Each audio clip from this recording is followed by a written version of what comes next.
Buena gente, ¿cómo están? Bienvenidos nuevamente a otro podcast, Ya ni me acuerdo cómo se llama el nombre del podcast de tanto tiempo que tengo sin grabarlo y de tan poco pendiente que he estado del canal. Realmente he estado en una época bastante dura a nivel mental. He estado preparando la tesis la tesis para graduarme. Ya la presenté, oficialmente estoy graduado como licenciado en Dirección Audiovisual. Pero fue un proceso muy duro, la verdad. Para los que no lo sepan, la tesis, o por lo menos no sé si en todos los países se haga, la tesis en Venezuela es como el proyecto final que se realiza para graduarte de la universidad. Y bueno, ahorita estoy recién despierto, no tengo ni idea si lo que estoy hablando es literalmente lo más obvio del mundo o no estoy pensando realmente, simplemente estoy hablando por hablar, para rellenar esto un poco. Pero bueno, el punto es que durante todo este trabajo uno tiene que tener un tutor especial que te ayuda a como encaminar pues todo lo que tú quieras realizar en este proyecto.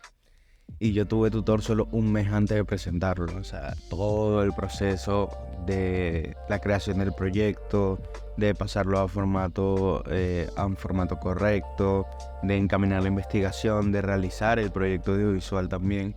Todo eso lo hice prácticamente sin ninguna ayuda y la universidad casi que dejándome totalmente de lado porque aquí estoy terminando de estudiar de forma remota porque desde la pandemia la universidad cambió ese formato para ayudar a la gente que no vive en el estado donde queda la universidad. Y bueno, fue un proceso muy duro todo eso porque era desesperante el no tener ayuda, el no saber cómo encaminar las cosas. Pero bueno, dejando eso de lado, ya me gradué, ya empiezo a tener un poco de tiempo libre a pesar de que también estoy trabajando.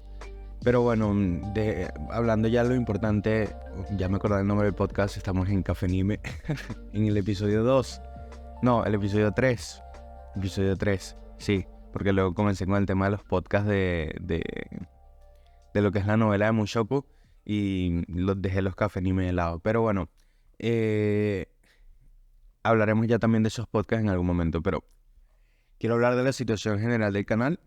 Y es que planeo volver, planeo hacer nuevos videos, planeo hacer nuevos podcasts.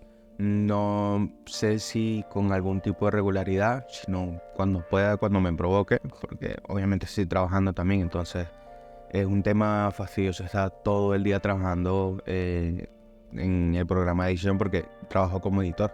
Entonces, trataré de hacerlo con cierta regularidad. Capaz ahorita me pongo a grabar un podcast de los volúmenes 8 a 9, de los volúmenes que cubrió ahorita la segunda temporada de Mushoku. Los volúmenes 7, 8, no, el volumen 7 ya está, sería del 8 y del 9. Capaz lo haga juntos. Sí, me parece interesante hacerlo de esa forma para no dejarlos de lado y ya ponerme con el contenido más reciente de la novela, porque ya yo voy por el volumen 17, tampoco he leído de la forma más rápida y seguida que se debería, pero he avanzado hasta el volumen 17, entonces no quiero avanzar tanto como para que se me termine de olvidar todos los anteriores volúmenes, pues. Entonces ese es el plan que más o menos tengo. Quiero hacer análisis de algunos personajes, quiero hacer análisis visual, porque esa es una de las razones del hecho por las cuales yo comencé este canal en principio, que era la de tratar de hablar con términos cinematográficos sobre el anime, porque siento que se le infravalora muchísimo como medio audiovisual y medio artístico. Y a mí es algo que desde que lo conocí hace 3, 4 años, casi que he dejado, bueno, obviamente no, he dejado el cine de lado para concentrarme en ver animación. Y es como, así de potente ha sido el medio y así me han cautivado a mí a través de sus historias, a través de cómo las transmite, a través de ciertas cosas bueno, que simplemente antes no tenía presente. Dejando ya un poco de lado la situación general del canal, vamos a hablar un poco, si les parece bien, de esta segunda temporada de Mushoku, que la verdad a mí me ha encantado. O sea, yo me he disfrutado todos los capítulos. Quizás el 2 ha sido el más duro, el 2. Después de reverlo alguna vez el 0, pero el 0 aún tiene sus momentos disfrutables. Pero aún así con todo, si esto es Bean, en lo más mierda que puede estar Bean, o sea, en el sentido literal de la industria, con pocos animadores talentosos, con un schedule malísimo, con una situación bastante jodida que el staff se le fue. Pues, ¿qué quieren que le diga? A mí me parece un temporadón, pues, o sea, tiene sus capítulos incluso increíbles, que la gente dice que no, fueron dos, tres capítulos, y bueno, para mí increíbles fueron el 1, el 3, creo que ya va, el 3, ¿cuál era? Sí, el 3, el 4 me gustó mucho también, el 7 creo que fue el de Lini Purcena. Luego el 9 de Nanahoshi, luego el 11 y el 12, o sea, son 5 o 6 capítulos de una temporada de 12 que viene mal.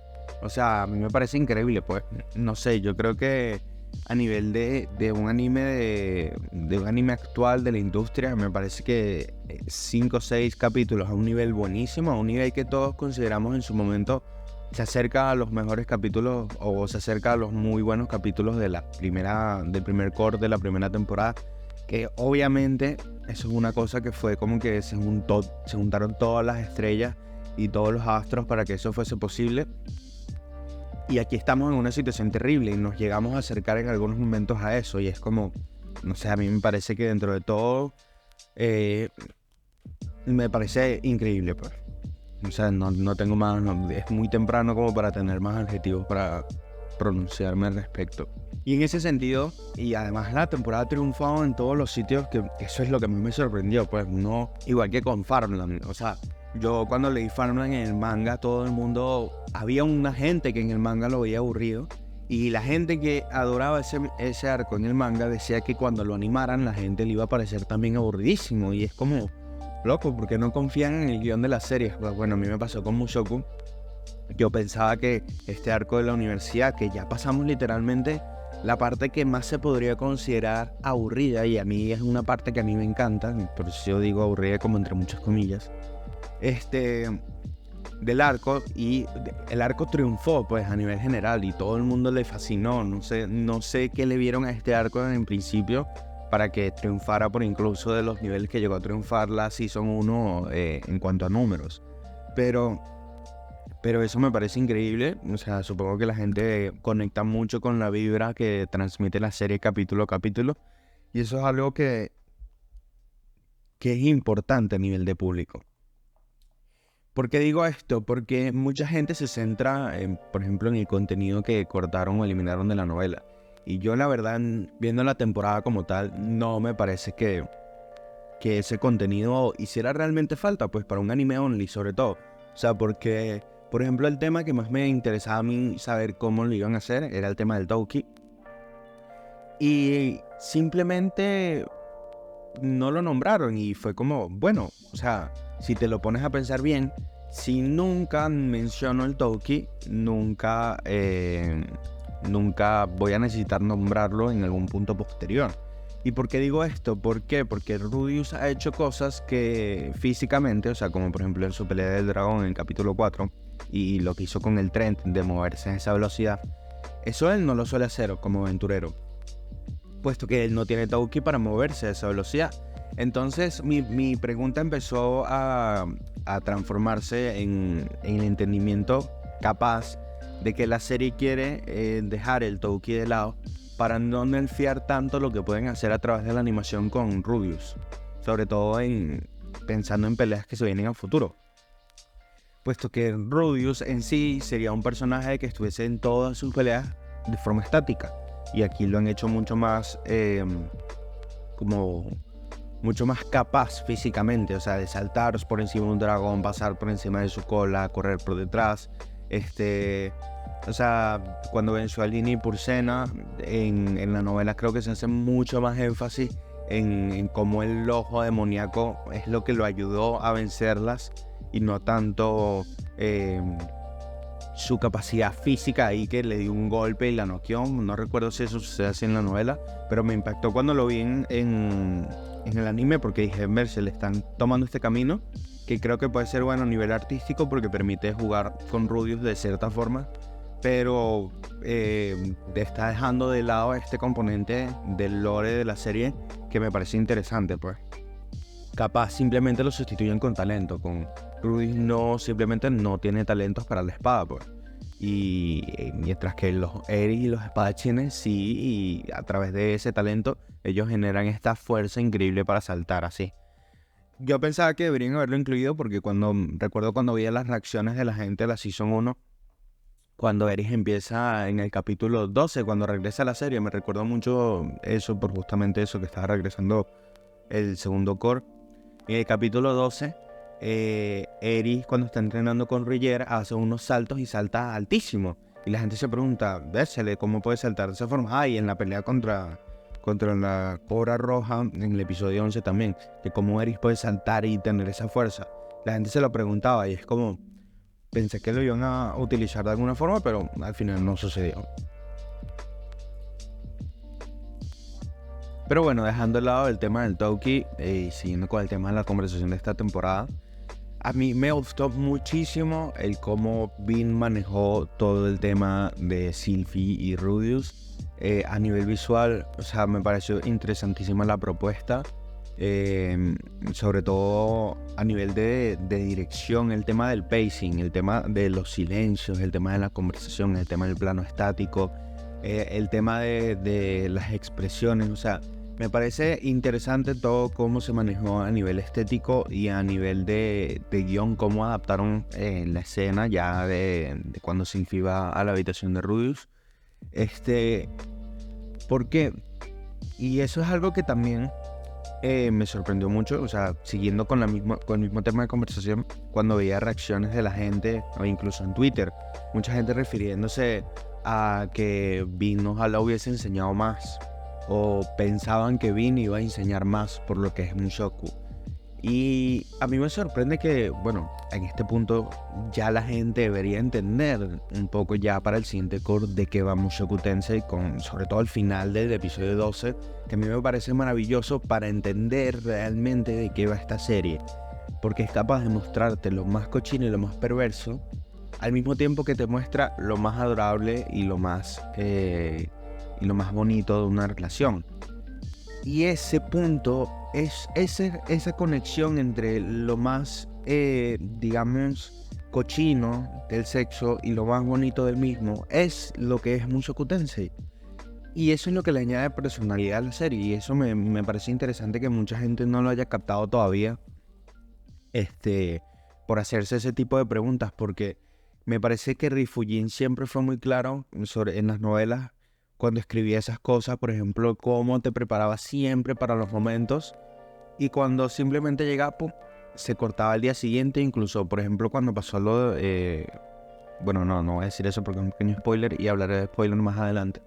Pero cuando pasa lo de Rudy y Eris, en la novela es cero descriptivo, o es descriptivo posterior, tipo, fue duro, fue algo así, pero nunca es como que juega con el momento, no, lo deja pasar. Y lo deja pasar por la misma razón que, por ejemplo, en Monogatari, Araragi no nos narra, o por lo que se ve en el anime, no nos narra sus momentos íntimos con Senju Ogahara, pero sí con las demás. Por cuestión de intimidad, o sea, es una cuestión privada de los personajes y que no se nos muestra. Se nos caracteriza su forma de ser, lo que a través de esos temas, y por eso nosotros nos podemos imaginar cómo podría ir todo. Incluso Rudy a veces hace algunas descripciones posteriores de cómo nunca realmente explícito, sino es simplemente más o menos diciendo metafóricamente cómo se sintió, o cómo se comportaba uno, cómo se comportaba otra persona, pero nunca va directamente a la cuestión de hacerlo, sino al cómo se comportan haciéndolo. Y hay una gran diferencia ahí entre el morbo y entre... claro que obviamente puede haber un poco de morbosidad, ¿por qué no? O sea, estamos hablando de autores que están utilizando clichés que no son, digamos, los más teóricamente practicados del mundo. O sea, las tsunderes no son femme fatales, por ejemplo, pero tienen todo su punto de profundidad que puede ser explorado y que puede ser llevado más allá de lo que se podría esperar en una serie de estas características en un principio. Pero En el sentido, a mí Mushoku me abrió mucho la mente en ese sentido porque yo era alguien que lo valoraba cero. En los animes siempre sentía como que era algo siempre con cuestiones de morbo, y por eso Rudeus nunca me cayó bien, como hasta el volumen 10 que pasa lo de Nanahoshi. Pero hoy en día lo aprecio muchísimo porque me abrió la mente en cómo, cómo presentar las cosas dependiendo de la intencionalidad que haya detrás de esas cosas. O sea, si Mushoku, si la intención del autor, por ejemplo, de Rifujin fuese la misma, o sea, él dice que él quería hacer una demostración del sexo, que fuese tanto pasional como, pero que no dejara el placer de lado. Está bien, él podría decir eso, pero podría presentar en la serie una serie donde Rudeus utiliza el sexo siempre y únicamente solo como placer. Pero él en cambio no lo hace, él te crea estos momentos catárticos donde el sexo se utiliza como un método de cambio dentro de la narrativa de la serie, tanto para los personajes como para la historia misma. Todas las veces que Rudeus tiene relaciones sexuales o va a tener relaciones sexuales con alguien por primera vez, sucede un cambio importante dentro de la narrativa y dentro de la historia de la serie misma. Por ejemplo, cuando sucede con Eris en un principio, ¿qué sucede? Bueno, Rudeus experimenta eso que tanto había querido durante tanto tiempo, o que tanto había soñado durante su anterior vida y su nueva vida, pero ahora siente abandono, y ahora Eris se fue, y ahora ¿qué va a hacer de su vida?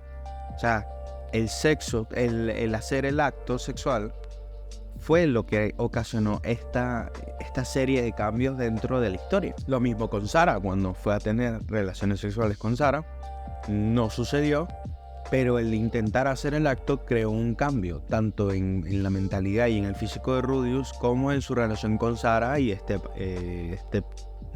y con Terarrow. Y ahorita con Sylphie crea esta dinámica de curar a Rudeus de su problema principal, que era su falta de confianza y su no acercarse lo suficiente a las demás personas por temor a que éstas se alejen de él, o sea, de generar este cariño y de que después no sea recíproco. Y además cura su problema sexual, que es su disfunción eréctil. Y narrativamente genera este cambio importante, que es que Rudeus ahora se va a casar con Sylphie. Y que eso es algo que es cero común en casi que ninguna serie donde existe una pareja. O sea, que se casen y que vayas a verlos como pareja, y cómo funcionan y cuáles van a ser sus problemas y cómo va a ser su dinámica. Es una de las cosas que más me encantó a mí de esta serie en un principio, porque Rifujin lo maneja muy bien a mi parecer y crea conflictos interesantes dentro de los ya personajes tan carismáticos y profundos que va creando. Entonces, de hecho, esa es una de las razones por las cuales también yo considero que Mushoku Tensei tiene muchísimo más profundidad de la que la gente le suele dar crédito. Porque no se dan cuenta, o sea, si tú vas viendo la evolución de la serie poco a poco, o sea, pongámonos por ejemplo el personaje de Sylph. Ella era la niña de la amiga de la infancia. O sea, ya pónganse a pensar ahí en el término amiga de la infancia y piensen en cuántos personajes se quedan en ese término, amigo de la infancia. En el sentido, no ni siquiera de que crezcan y se conviertan en pareja del personaje principal, que eso ya pasa muy poco con las amigas de la infancia dentro del anime como cliché ya establecido. Sino que Sylphie de repente pasa a ser esta figura que ahora comprende a Rudeus, que ahora la apoya cuando se transforma en Fitz. Y luego cambia nuevamente y se transforma en esa figura que ahora es el amor de Rudeus, que ahora curó a Rudeus, que ahora ayuda a Rudeus, y que creció para convertirse en eso, en el sentido de que había que tener ciertas características específicas sobre una persona para lograr hacer eso. O sea, tienes que ser una persona respetable. Y Rudeus no respetaba a Sylphie como persona en sí misma, sino como esta figura. O sea, antes de que Paul los alejara, Rudeus veía a Sylphie como esta figura manipulable. Pero ahora no, ahora es una figura a respetar. Ahora es una figura que tiene sus propias amistades. Ahora es una figura que tiene su propia vida, que no lo necesita a él para funcionar, ni lo ha necesitado durante muchísimos años. porque el tenerlo como meta no significa que dependa de él únicamente. De hecho, vemos durante la serie que Sylvie está dispuesta literalmente a quedarse como Fitz durante toda su vida si simplemente no logra reunir el coraje. Para ella eso está bien. Y luego, bueno, no quiero hacer más spoiler de la novela, pero ya tenemos a un mismo personaje secundario que ni siquiera había tenido tanto tiempo de desarrollarse anteriormente, sino en este core, y ha tenido desde el episodio 4 prácticamente en adelante para aparecer, o sea, un total de 8 capítulos. Ha tenido este arco de transformación, este arco de desarrollo, en el que otros personajes simplemente soñarían con tener. O sea, simplemente vayan a cualquier otro tipo de serie que se esté pronunciando actualmente. O sea, piensen, por ejemplo, en el shonen típico. Piensen vamos a ver, en Demon Slayer, por ejemplo. O sea, que es lo más básico de shonen. O sea, piensen en algún personaje de Demon Slayer femenino que compita con Sylvie en este momento, que todavía falta más de la mitad de la serie. Para mí hay poquísimos, para mí casi que ni hay. O sea, no te podría decir uno. Y si nos vamos a otras series, o sea, como Jujutsu Kaisen, tampoco me parece que haya un femenino que haya cambiado tanto y que vaya a cambiar aún más conforme vaya avanzando la serie. Luego te pones a ver, qué sé yo, no quiero hacer comparaciones que vayan a sonar feas, que sí, con Vinland Saga o con Berserk, porque mucha gente puede ir al cuello en ese sentido, pero pensándolo así, o sea, bueno, no, dejando de lado las comparaciones, voy a dejar de lado las comparaciones y simplemente me voy a centrar en lo que son los personajes en sí mismos. Y es que yo creo que se le valora muy poco a lo que hace Rifujin con ciertos aspectos de la serie, porque no se les individualiza en esos aspectos. O sea, póngase a ver en Roxy, o sea, ¿qué es Roxy como personaje? Roxy es un personaje que representa el mentor. En este momento en la serie, ella es el mentor de Rudeus. Y es el mentor de Rudeus de una forma muy significativa, porque es muy distintiva. O sea, ella apareció, lo ayudó durante un tiempo, y ella, en su búsqueda de crecimiento personal, decidió alejarse de él. Y en esa búsqueda de crecimiento personal de ella, Rudeus también ha logrado crecer por sí mismo. Y es algo casi que producto de eso, porque si Roxy nunca hubiese decidido hacer el examen de graduación, nunca hubiese querido irse, o sea, hubiese querido mantener las cosas con el mismo status quo, Rudeus nunca hubiese salido de su casa. Rudeus nunca habría avanzado. Rudeus nunca habría, de hecho, conocido a Sylvie ni a Eri después. O sea, Mushoku juega mucho con esto del efecto mariposa, de que una cosita aquí, un aleteo de una mariposa aquí, después que puede crear un tsunami en otro lado. Y es que hay muchas cosas que simplemente, si no suceden, casi que toda la historia cambia. Sobre todo si se quiere cambiar algo del inicio. Pero bueno, para terminar un poco con el tema de la segunda temporada de Mushoku, para ya entrar en el tema de la novela. Y es que a mí me gustó esta temporada. Yo le di, no me acuerdo si fue un 8 o un 9, creo que fue un 8 de 10. Y me parece un puntaje bastante excelente. ¿Espero mucho más para el segundo core? Sí espero más. Porque, sobre todo por un tema de expectativas que Bean mismo se encargó de generar.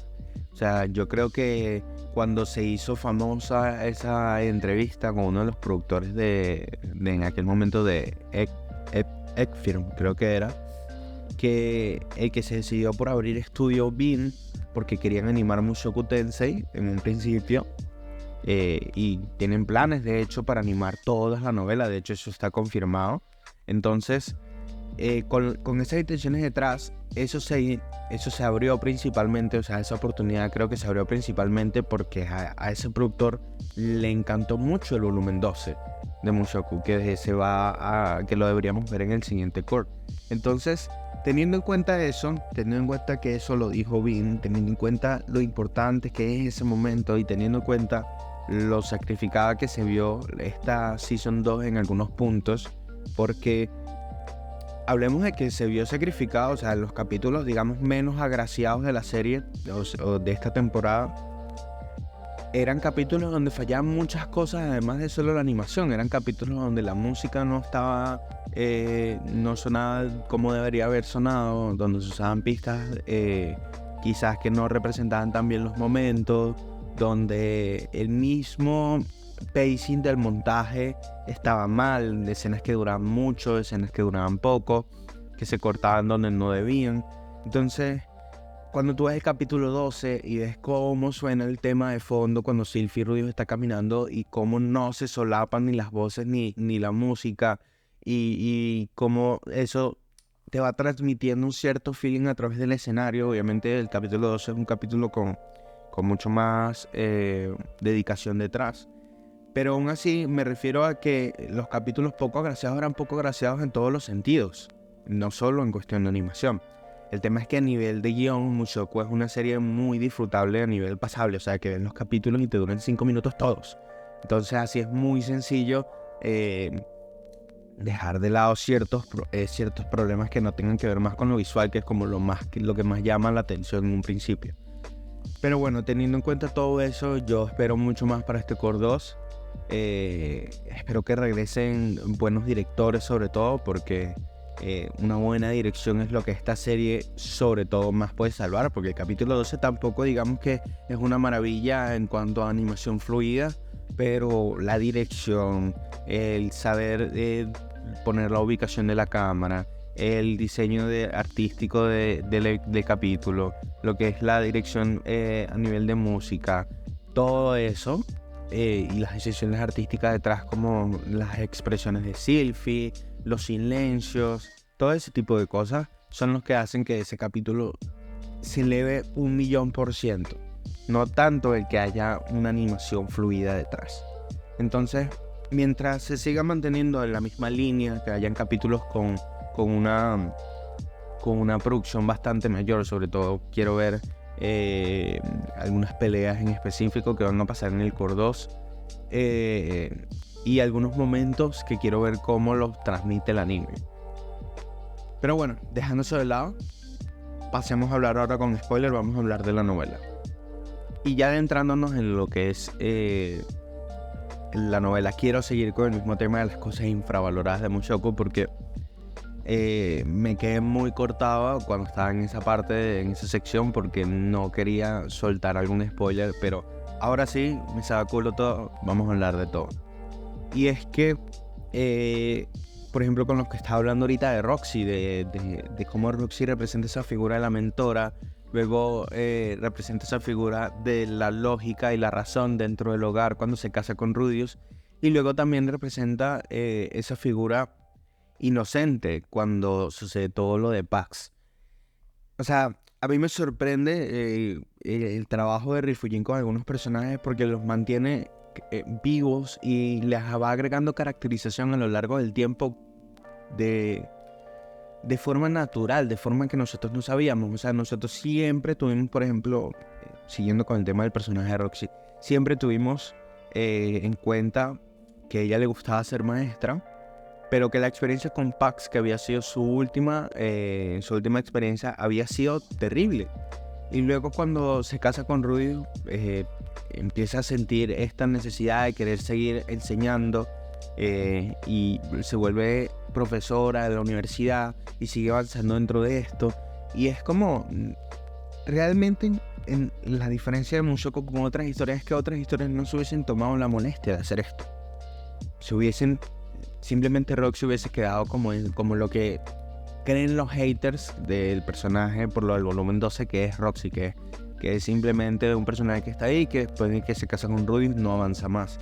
Y es como, no, simplemente no avanza en la dirección que tú quieres que avance. Que eso era un problema que yo tuve también la primera vez que yo vi Mushoku, que es que sentía como que, no, pero es que el personaje podría ir por aquí, pero es que no tiene por qué ir por ahí.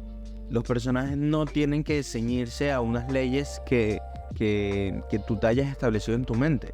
Y en este caso, no solo que tiene lógica dentro de la caracterización de los personajes, sino que la misma serie, si tú relees, porque me ha pasado a mí con las relecturas, te va apuntando a que eso va a ser así, con pequeños comentarios, en pequeñas conversaciones que se suelen olvidar y que tienen una importancia mayor de la que uno se esperaría. Sobre todo a nivel de cómo Rifujin maneja los foreshadowing. O sea, todo el mundo recuerda lo de ojalá caigan chicas del cielo de Rudeus ay, ahorita no me recuerdo otra así, bueno, como el del afrodisíaco, pues el último capítulo. O sea, son pequeños foreshadowing, son pequeñas cosas que va metiendo Rifujin en forma de chiste prácticamente, pero que luego juegan un papel importante e interesante en la trama, o que los utiliza de alguna forma que uno no se esperaría que utilizara. Y eso para mí le añade 1.000.000% de personalidad a la serie, que eso es algo que falta hoy en día, sobre todo o sea, eso es algo que hay tantas cosas que quisiera nombrar que me termino confundiendo. Y es algo que estuve pensando en estos días, de que la gente da muy por hecho el hecho de que Mushoku se sienta tan mágico como se siente, o sea, en cuestión de magia, o sea, en cuestión de escenarios, en cuestión de sí. O sea, todo lo que estamos viendo en el anime, en la novela, transmite esa inmersión. Y es como, las damos muy por hecho. Y es como, no sé, o sea, ¿cuántas series ustedes han visto así de isekais de fantasía que el mundo literalmente se siente como plástico? O sea, a mí el slime, yo no pude ver más de 3 capítulos porque sentía que el mundo era como plástico. O sea, que no me lo creía ni un pelo, ni un poco. Lo mismo con el del paladín, pero que supuestamente dicen que mejora más adelante. Y con otros, o sea, también he leído muchos mangas así que tienen este aspecto como de fantasía. Incluso Tebate, o sea, incluso The Beginning After the End, creo que se llama así, o sea, verga, grabar podcast recién despierto me tiene tontísimo, pero bueno, incluso Tebate, a veces me cuesta tomarme en serio su magia por ciertas cosas, tipo elecciones de nombres o así. Pero incluso en Mushoku, cuando hay nombres raros, o sea, la serie es autoconsciente de ello. Y eso es algo que es importante porque le añade personalidad. Es como que sí, esto es un nombre medianamente raro para Rudeus porque él no viene de ese mundo y él lo entiende. Tipo, uy, el nombre está medio raro uno, pues. Y eso es algo que añade también inmersión a la propia serie, a pesar de que podría parecer lo contrario, porque cuando Rudeus ya empieza a tomarse esas cosas en serio, tú también te la empiezas a tomar en serio por todo el camino que has recorrido junto a él. Y es como la gente lo da muy por hecho todo ese tipo de cosas que hay en Mushoku. O sea, el que avancen las relaciones, el que los personajes mantengan relaciones sexuales, el que se hable de ciertos temas tan abiertamente. O sea, la gente lo da muy por hecho y es como, no, o sea, estas cosas no suelen suceder. Mushoku es una serie especial realmente. Y muchos de las personas que ven la serie en YouTube, o sea, de las personas, veo las reacciones a ellos, a los capítulos, o sea, la gente se está empezando a dar cuenta. O sea, cuando dicen tipo, verga, vimos 2 episodios de un tipo que no se le podía parar el pipí, y ahorita cuando se le paró me alegré por él. Mucha gente decía así por el estilo, o sea, decían como que se siente de una forma catártica. Y es que Mushoku es eso, es una serie muy catártica. O sea, Mushoku depende mucho de que del manejo de Rifujin para los momentos específicos que construye a lo largo de la historia. O sea, si Mushoku no tuviese un momento como el de Rudeus levantándose, que en la novela se levanta y está Sylvie al lado, pero digamos que el tono y lo que busca cada escena significa lo mismo dentro de la situación general del contexto. O sea, tanto en la novela como en el anime, el que Rudeus se levante y al día siguiente y tenga ese miedo por el abandono de Eris, y que cuando llegue Sylvie, o cuando vea a Sylvie en la novela y cuando llega Sylvie en el anime y siente ese alivio y empieza a llorar y empieza a agradecerle a Sylvie el estar ahí con él. Si Mushoku no tuviese ese tipo de momentos, o sea, si fuese simplemente hoy tuvimos relaciones y se levantaran normal al día siguiente, no fuese una serie especial. Mushoku fuese una serie más de montón. Y son esos pequeños momentos en cómo Rifujin trata el momento de Norn con Rudeus cuando se reúnen. El momento de Roxy llegando después del volumen 12 al hogar, del volumen 12 al hogar de Rudeus, y la discusión con Norn y la posterior forma de resolver las cosas de Sylvie. Si Eris no llegara en el momento en que llega, en la pelea contra Orsted, para que luego eso funcionara como para que se diera toda la situación, viéramos el desarrollo de Aerys y luego se pudiera casar nuevamente con Rudeus. Si Fujin no manejara de forma magistral todos esos momentos, Mushoku no sería especial. Mushoku sería una serie más del montón. Y es que Mushoku es una serie muy catártica, vuelvo y lo repito. Esos momentos son los que hacen que en retrospectiva valoremos todo lo que se nos ha presentado hasta ahora en la serie. Y eso pasa con el final. El final de Mushoku es magnífico porque recontextualiza todo lo que ves de la serie. O sea, tú en un principio, en un primer visionado, uno puede pensar, o por lo menos a mí me pasó, que yo veía así como que una historia muy interesante y tal, y se deja abierta de una forma por una secuela, pero ¿qué es lo que me quería contar la serie con todo esto de Rudeus? O sea, ¿cuál es el sentido de verlo crecer? Y cuando llega ese final, y cuando entiendes de qué va realmente el crecimiento de Rudeus, o sea, a qué punto quería llegar Rifujin con él, es que te das cuenta que todo tuvo un significado detrás, o prácticamente todo. O sea, es una cosa que era la primera vez que yo experimentaba algo así con una serie. Y me ha dejado marcado para toda la vida, porque ahora puedo esperar ahora un final, poder para mí recontextualizar todo de una forma en que pueda hacerlo mejor de lo que ya era, porque ya cuando yo terminé por primera vez Mushoku, a mí ya me gustaba la serie, pero no tenía ese estatus increíble que tiene hoy en día en mi persona, pues. Y cuando lo vi por primera vez, el final hizo clic en mí muchísimas cosas, o por lo menos fueron haciendo clic con el largo de los días, con el paso del tiempo, pues. O sea, pasaron 3 días y seguía pensando, y 4 días y seguía pensando, y 1 semana y seguía pensando en la serie, y 2 semanas y seguía pensando en la serie y en sus detalles, y cada vez que indagaba más en pequeños detalles, tipo, ¿y si Rudy hubiese hecho esto? No, porque esto no hubiese conectado de esta forma así con esta otra persona, entonces no hubiese podido suceder así, tenía que pasar exactamente de esa forma. Cuando tú te das cuenta de eso, de cada mínimo detalle que tú quieras cambiar en la serie afecta de forma dramática todo lo que suceda posterior, te das cuenta de que simplemente Mushoku pudo ser escrita de la forma en la que está escrita, no se pudo cambiar nada. O sea, sí se pueden pedir cosas. Por ejemplo, yo siempre he sentido que a la raza bestia no se le da el tratamiento que se le debería, teniendo en cuenta el valor que puede tener como raza. O sea, a nivel folclórico se pueden hacer muchísimas cosas interesantes a nivel narrativo, y lo que representa con el tema de Lara y la bestia sagrada también debería ser un indicativo de que juegan un rol más importante del que parecen, y durante la serie, bueno, se les da un rol muchísimo más secundario y hasta cómico en ciertas ocasiones. Pero cuando me dicen tipo, no, Rubius, por ejemplo, ¿por qué le sigue tocando las tetas a Lini por Sen? O sea, ¿qué tiene importante eso, por ejemplo, en esta parte de la temporada? Y bueno, porque cuando se case con Sylvie va a dejar de serlo. Y eso es importante, mostrar ese cambio. Que él entiende ahora de límites. Y no podrías mostrar esos límites si antes no lo hiciera. O sea, que tendrías que poner un diálogo incluyendo que diga, no, antes hubiese querido tocarle las tetas, pero ahora no lo quiero porque estoy con Sylvie. Y es como, no, Mushoku lo hace de la forma en la que el cambio esté ahí, pero no tenga que decírtelo claramente, o sea, simplemente que tú lo notes. Hay un momento importantísimo para mí en la novela que me di cuenta en esta relectura, o sea, que representa muy bien lo que es Rudeus, y como muchas de las cosas, o sea, por ejemplo, se habla de que las 3 esposas son un premio, y es como, bueno, si tú ves a Roxy, Aerys y Sylvie como un premio durante la serie, disculpa, tú estás viendo otra serie, pues para mí son unos personajes hechos y derechos cada una dentro de sus propios arcos internos, pero, o sea, ponte que tú quieras verlas como un premio para Rudeus.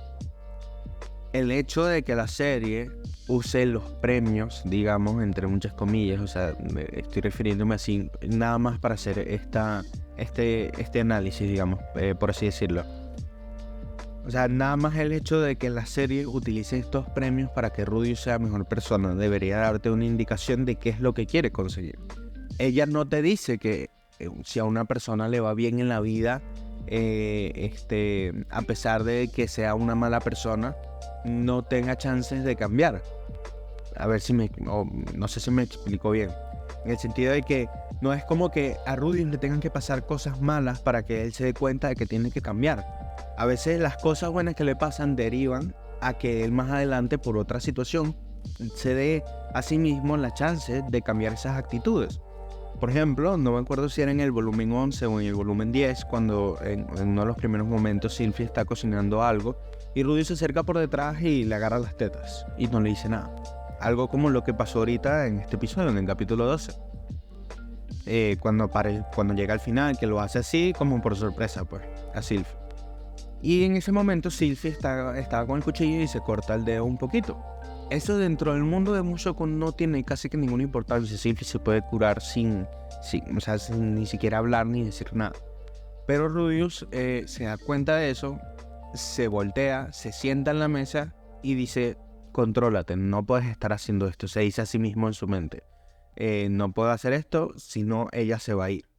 Y mucha gente considera a Rudius manipulativo y es como, no, o sea, es una consecuencia real. Él tiene un trauma, él se comporta así de forma natural, pero él no quiere ser así de esa forma. Él quiere cambiar y él se dice: si no cambias, ella se va a ir. Entonces ve esa parte mala, ese mal, como dicen los gringos, ese mal outcome de todo. O sea, si todo sale mal, ella se va a ir.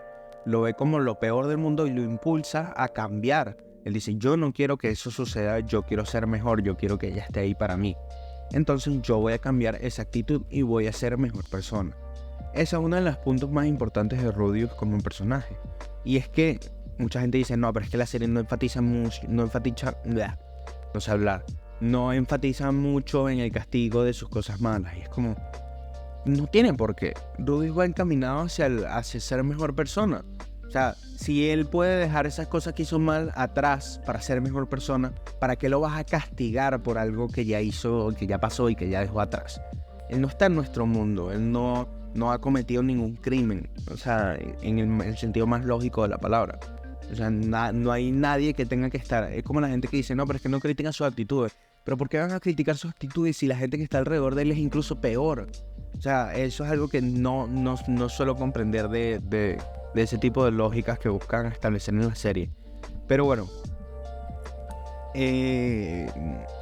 creo que ya va siendo hora más o menos de cortar un poquito esto. No sé cuánto tiempo llevo hablando, para ver aquí, pero llevo unos casi 50 minutos. Voy a hablar un poquito más de esto para cerrar, y un poco de los podcasts futuros y de cómo se va a distribuir el canal para, bueno, ya ir despidiendo. Pero como estaba diciendo antes, el punto es que yo creo que Mushoku tiene muchas cosas que no se le valoran, incluso por los fans. O sea, incluso por los fans que las tenemos como obra top 1 indiscutible, o sea, que es la que más nos gusta, la que más disfrutamos, así, la infravaloramos muchísimo, pues. O sea, en el sentido literal de que no valoramos esos detalles que Rifujin está usando, ni siquiera valoramos el hecho del tono de la propia serie, que eso es algo para mí que la gente no entiende mucho. La serie es graciosísima, o sea, toda la gente que ve en las reacciones se ríe con los chistes de Mushoku. Y eso es algo importantísimo en cualquier obra de ficción, sobre todo hoy en día, porque la risa puede llevar a que empaticemos más con muchas de las cosas que nos estamos contando, o a que disfrutemos incluso secciones que a lo mejor no nos parecen tan interesantes, porque simplemente estamos disfrutando de ver lo que estamos viendo. Pero hay cosas como esto, pues, como dedicar 8 episodios, por lo menos desde 8 o 9 episodios desde que sucede lo de Sarah, a un arco que tiene que ver con el encuentro del protagonista con una persona que lo va a ayudar a sentirse mejor tanto físicamente como emocionalmente, que va a juntar los dos tipos de amor, tanto el amor romántico como el amor pasional en uno mismo, y que por eso mismo él mismo va a salir adelante tanto mental como físicamente. O sea, esos detalles no se valoran mucho, eso no lo hay en otras series, y es como si lo tienen que ver en una serie, solo lo puede haber en Mushoku, y eso la hace especial por sí sola. Bueno, hubo un pequeño corte donde pasó como 1 hora y media, Pero bueno, como seguía diciendo, todo este tipo de cosas lo que hacen es añadirle, digamos, personalidad a Mushoku. O sea, que cuando tú termines Mushoku y vayas a ver otras series, digas, sí, pueden haber cosas con ciertas similaridades, pero ninguna se le parece, ninguna me llega tanto como esta, ninguna significa para mí tanto como esta. Y siempre digo que es relativo, porque mucha gente, por ejemplo, uno se mete en Twitter y, bueno, esto tiene que ver con uno de los temas que quería hablar, pero ya se me fue el tiempo.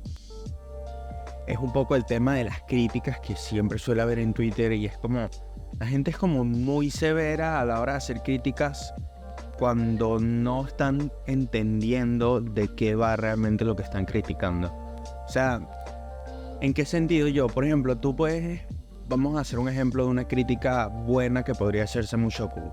Dime por qué la representación de los traumas de Rudeus no está, no es adecuada, y por qué su desahogo sexual es genuinamente dañino con respecto a tal teoría psicológica. Eso es una crítica válida, porque estás hablando desde un punto teórico y estás hablando de algo que no te gusta. O sea, entonces estás ejerciendo ambos puntos. Estás haciendo la objetividad por una parte y la subjetividad de otra. Por algo lo estás analizando desde ese punto de vista, que puede ser una interpretación o no válida de lo que está en la historia. Otra cosa es malinterpretar la historia debido a tus gustos, o hacer una interpretación errónea debido a tus gustos. Es decir, si no te gusta que el personaje principal sea un pervertido, ya por ahí vas a hacer una crítica errónea cuando digas que eso está mal, porque simplemente lo estás diciendo porque ya de por sí ese trait o esa característica del personaje no te gusta o no te agrada. Igual que, por ejemplo, el concepto de reencarnación. Si no te gusta que el protagonista sea un tipo de 40 años reencarnado, que realmente no es un tipo de 40 años, sino que tiene memorias de haberlo sido, entonces, ¿para qué te vas a ver la serie? Si la serie trata de eso, o sea, no te va a gustar en ningún punto, porque desde la base estás sesgada, o sea, estás teniendo una opinión sesgada. Es como que no te gusten los isekai y vayas a ver un isekai cualquiera y lo vayas a criticar por el mero hecho de ser un isekai, de usar el otro mundo como una especie de escapismo. De eso es en base el género, pues. O sea, esa es la base del género, el escapismo. El tema es que Mushoku Tensei va hacia otro lado. Ah, sí, ¿te crees que vas a escapar de todos tus problemas? Bueno, te voy a hacer afrontar uno por uno los problemas principales que te hicieron ser la persona en la que te convertiste en tu vida pasada. Vas a tener que superarlo, te vamos a recompensar si lo haces, recompensar nuevamente, entre muchas comillas, o sea, usando las palabras que utilizarían esta gente que suele criticar la serie. Vamos a recompensarte, pero tú vas a tener que cambiar activamente, vas a tener que ser mejor persona. Y constantemente durante la serie te vamos a recordar a través de ciertas cosas, como por ejemplo el diario, como por ejemplo los bucles de Orsted, como por ejemplo el mismo Rudeus afrontando cada uno de los problemas de su pasado, o los mismos problemas que ha dejado atrás en ese mismo mundo, como por ejemplo Pax. Cuando se vaya a enfrentar a esas situaciones, va a tener que crecer, va a tener que cambiar forzosamente, porque y no, o sea, ni siquiera forzosamente porque la trama lo fuerza, sino porque él mismo como un personaje, su base va de eso, de crecer. Entonces, eso es lo que yo me refiero con malinterpretar de forma clara o el texto, lo que se está presentando en pos de tú afirmar algo que viene de una preconcepción que tienes, que tiene como base todos tus sesgos sobre la serie.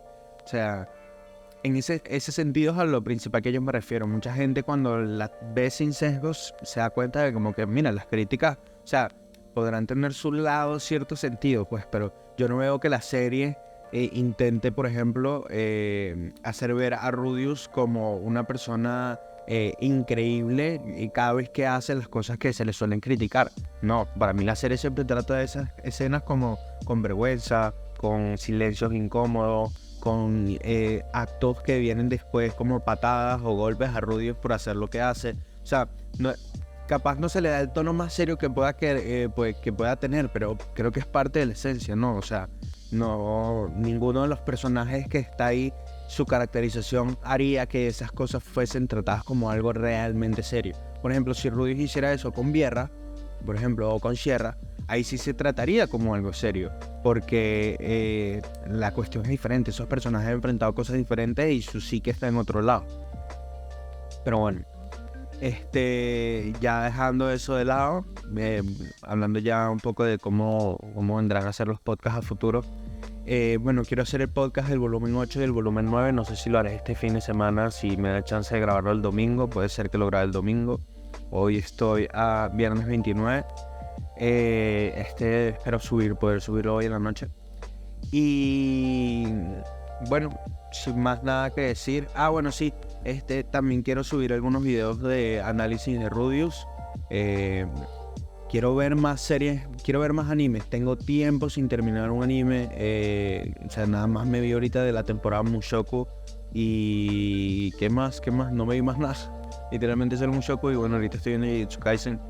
Pero se me fue lo que iba a decir. Pero bueno, quiero ver más anime. Estaba viendo Karekame, me estaba gustando mucho, lo dejé bastante de lado. Tampoco terminé el Gundam, me faltaban 3 capítulos. Comencé el manga de Umineko y tampoco he avanzado demasiado. O sea, tengo muchas cosas pendientes y tengo un montón de mangas atrasados. O sea, estoy muy comprometido con el tiempo en cuanto a las horas que tengo que consumir. Pero quiero ver más que consumir. Pero quiero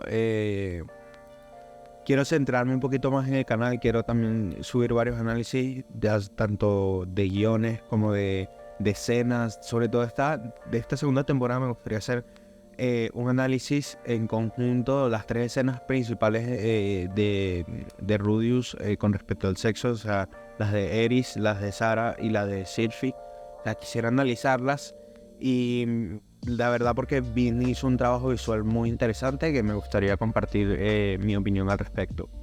Y bueno, sin más nada que decir, espero que les haya entretenido al menos el podcast. Espero ser un poco más activo ahora en adelante. Así que nos vemos en la próxima.